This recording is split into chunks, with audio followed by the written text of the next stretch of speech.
Noć je bila mirna, previše tiha, kao da zna da nešto počinje. Oči su bile zatvorene, a ja budna ispod kože. U polusjeni moje sobe stajala je Božica Hel. Ni riječ, samo pogled koji kaže vrijeme je. Srce lupa sporije, svijet se gasi, ostajem ja. Ključ je bio u mojim rukama, a davala sam ga svima. Sad kroz ogledalo prolazim sama, ne vrtim se u krugovima.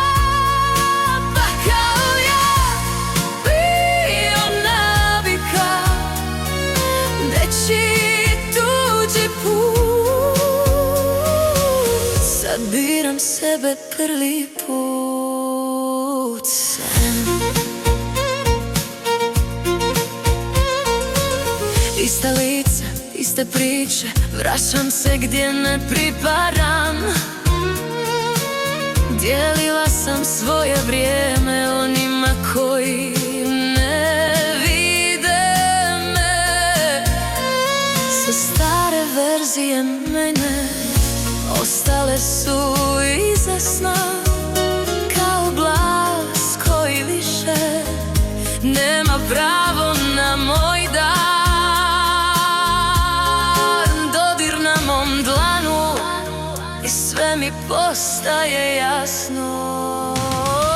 Ključ je bio u mojim rukama, a davala sam ga svima. Sad kroz ogledalo prolazim sama, ne vrtim se u krugovima. Pa kao ja bio navika, nečiji tuđi put. Sad biram sebe prvi put.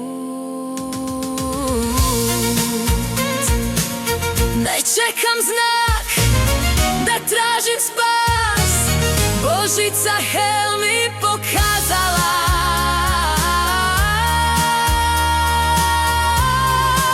Tko sam ja?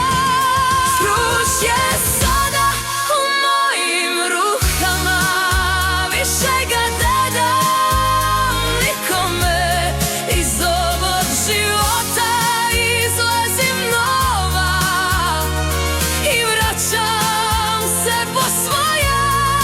Pa kao ja bio prošli krug, sad znam kud ću. Prvi put stvarno ja biram put.